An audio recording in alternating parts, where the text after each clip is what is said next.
What do you think got into Nurk in the second half? I don't. Be honest. Be honest. Man, I don't know, man. I don't know, but I think he had 20 and 10 in the second half. It was impressive. It was very impressive. I mean, obviously he had a 3-ball going, but I thought he got every rebound that was in his area. He was defensively, he was good. He just he had a night. Do you have a policy on him shooting threes? Like, you just give him the green light, or? Nah, I mean, I can't say I give him the green light, but I'm just always telling him, like, because he could shoot. So I'm always telling him, like, just read the game, you know. And my thing with him and some of the other guys is I'm saying, and they don't think this in the moment, but I'm saying just think about it. Like, when you shoot a three, there's one coach mad and there's one coach happy. So if you shoot a bad three, who's going to be happy?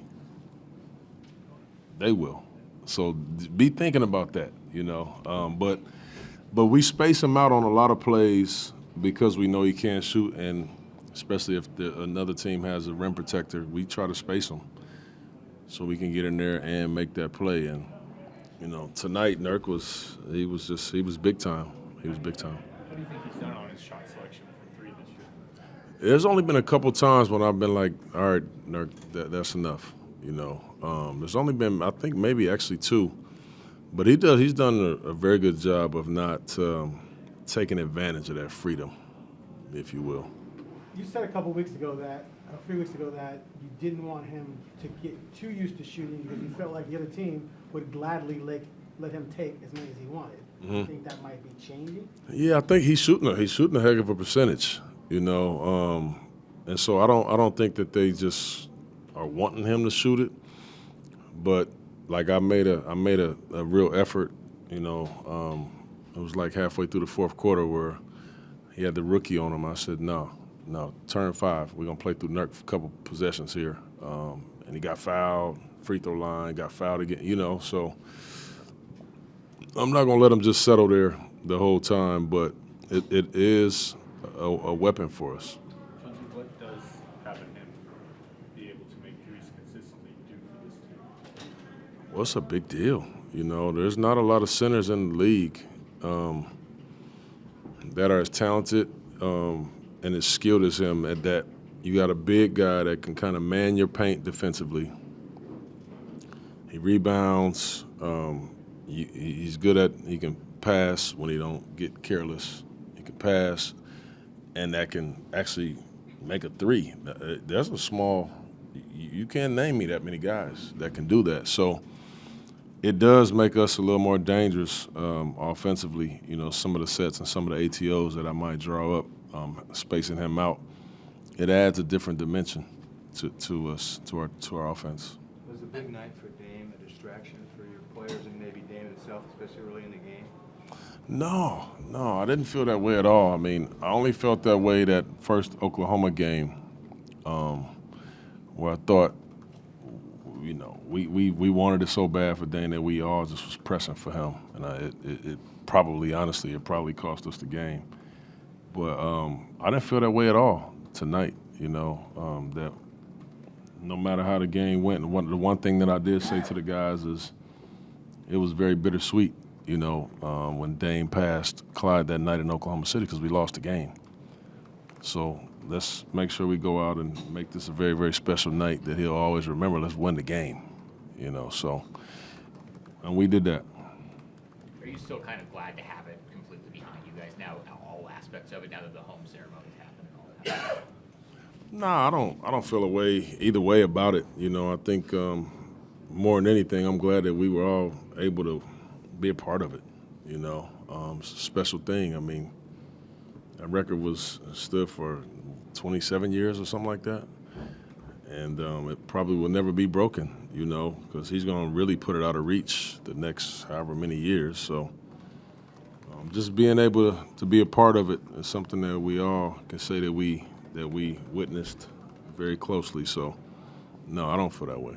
What do you think it says about Nurk that he was 5 of 5 from 3 with like a minute left, and he still took 2 and missed them both to blow the perfect night? Hey, I think Nurk was more trying to get his 30 and 15, to be honest with you. It wasn't about being perfect from three. And I thought he was going to get it, but yeah, he was having a good time out there. He was having fun.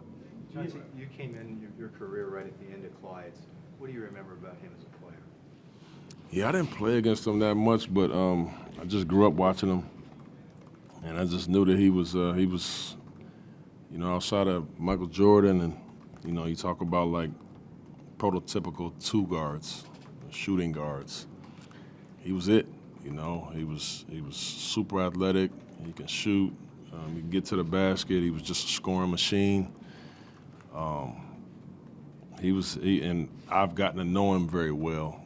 Since I retired, doing stuff with the Big Three. I've gotten to know Clyde very, very well, and that's been a treat because I didn't know him before that, other than just knowing who he was. But he left his mark not only here but on the league. Period. He had an incredible career, and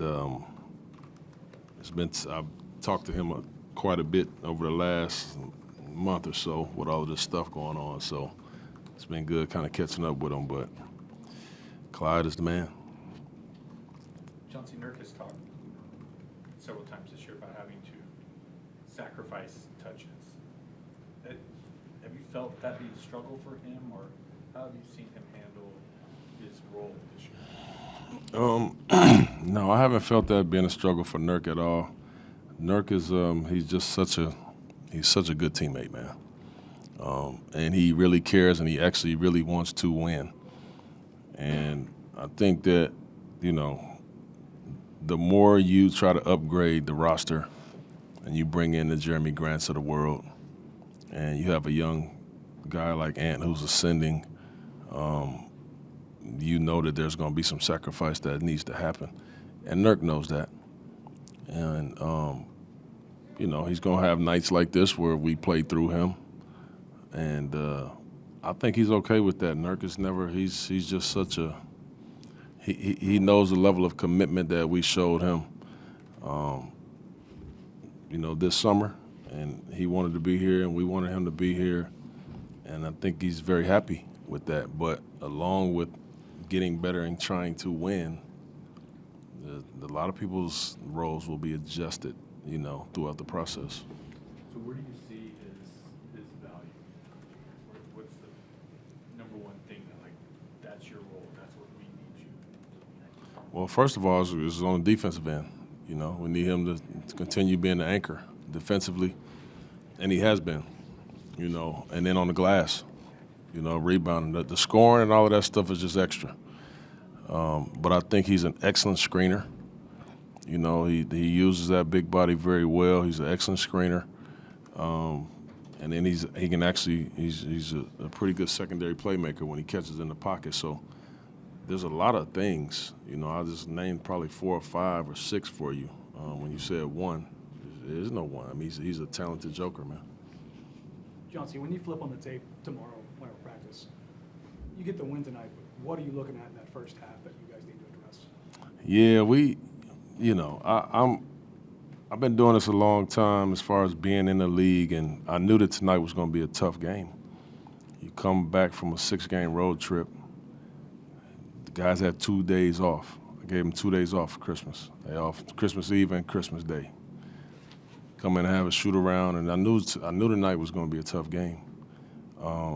But I, more than anything, felt so much better about us being able to adjust at the half, and they get 46 points in the second half.